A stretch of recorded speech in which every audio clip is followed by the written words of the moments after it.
2 years after I started Agency Rocket Fuel with my business partner Reinart, we now have 10 awesome team members. We work remotely from all over the world, and it's honestly the best thing ever. But the moment that we made our first hire is actually scary as hell. And in this video, I'm gonna show you or talk to you about the things I wish I knew before hiring our first team member. If you're new to the channel, my name is Franbeau Beduya. I'm one of the co-founders of Agency Rocket Fuel, where we help businesses become more efficient, save time, and be more profitable through systems, automations, and remote team members. There is nothing to buy in this channel. We created this channel because a lot of people are burnt out and they struggle to enjoy their businesses, and we don't want you to be one of them. So let's jump straight into the video.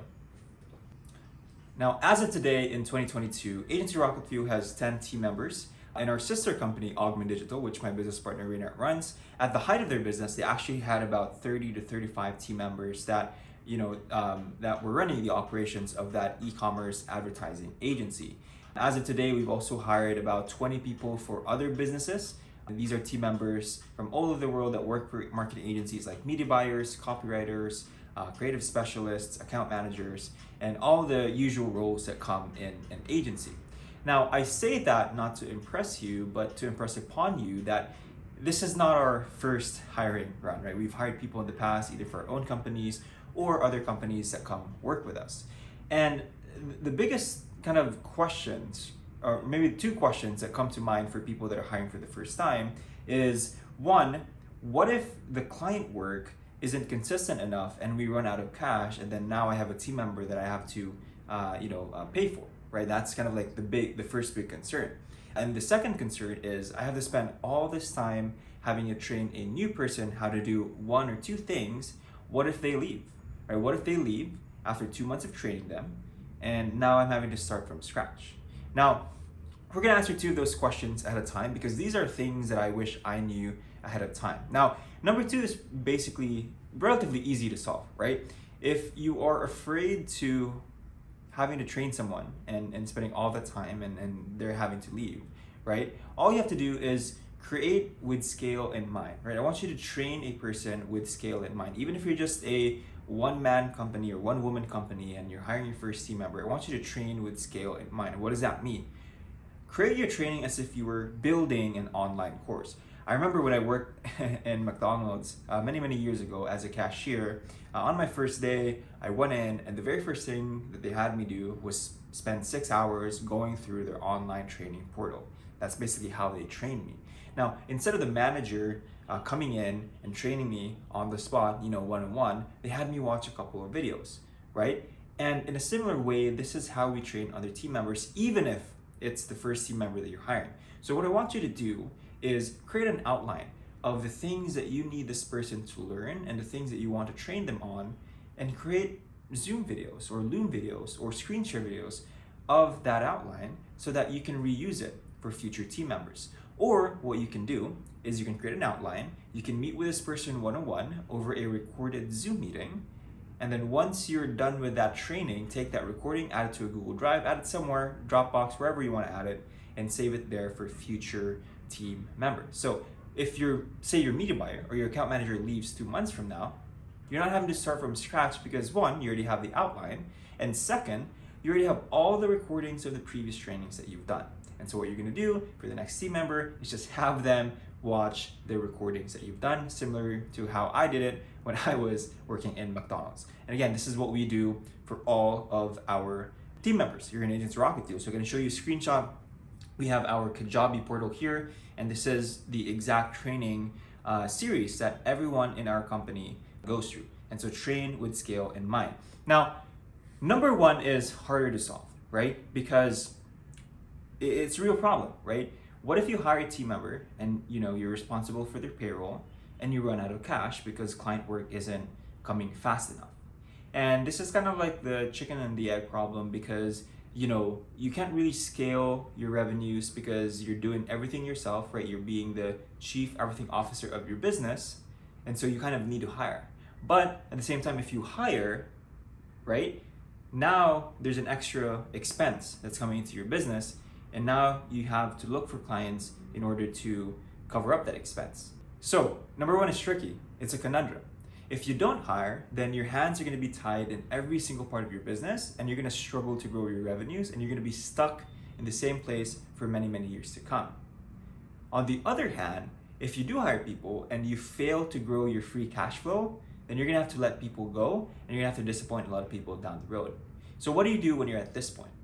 I remember when we first started hiring for Agency Rocket Fuel and also for Augment Digital, which is our advertising agency, we created a strategy where it removed the pressure from us, but it also removed the pressure from the person that we were hiring.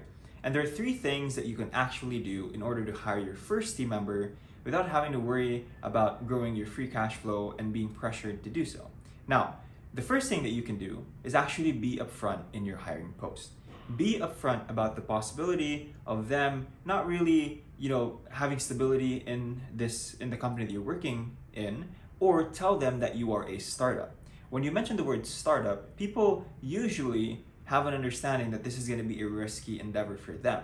And you're also going to attract people that want to work in startups. You're going to attract people that are willing to take the risk to work in an early stage company and understanding the risks of being in that company because they might be laid off or the company might not be successful. So if you position your job post as, you are an up and coming startup, or you're a new company that's searching for our first team member, right? You're being transparent and upfront for everyone that is applying for that role. And that removes a lot of the pressure from you as a company, and it removes pressure from them as well because they understand the risks coming into your business. And so that is exactly what we did, right? When we hired our first 1 or 2 team members, we didn't act as if we were an established company already, right? We didn't act that way because we wanted the people that came into our company to know that this is what was ahead of them. And the funny thing is, the first team member that we ever hired for Augment Digital and the first team member that we ever hired for Agency Rocket Fuel are still with us today, right? For Agency Rocket Fuel, she's been with us for 2.5 years, and also for Augment Digital, she's also been with us for about 5 years now. And it's funny how that works, right? Because we were upfront about the risks ahead of time, and we attracted someone that was willing to take on that risk and was willing to make sure that their contributions would help stabilize the company. So that's the first thing you can do, be upfront.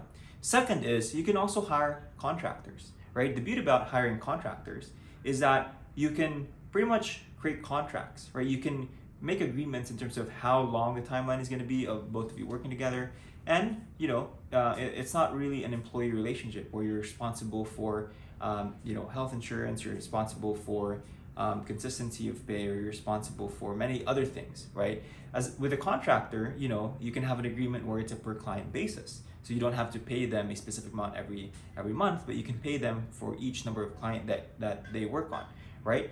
Or, with contractors, they also have multiple other clients. So it also removes the pressure from their end because they have multiple other clients that are helping them provide income for their lives. And so you're also not pressured to, have consistency in income because, again, as a startup, it's always going to be inconsistent, right? You're going to have months where you have lots of great revenue, and then you're going to have months where it's a bit of a struggle. And that's just part of doing business. So the second thing that you can do is, hire contractors, right? There's hundreds and millions of them out there, right? On Upwork, on Fiverr, on Facebook groups, TopTal. There's a bunch of job sites, right? And freelancer sites out there that you can tap into and have them to work with your company, right?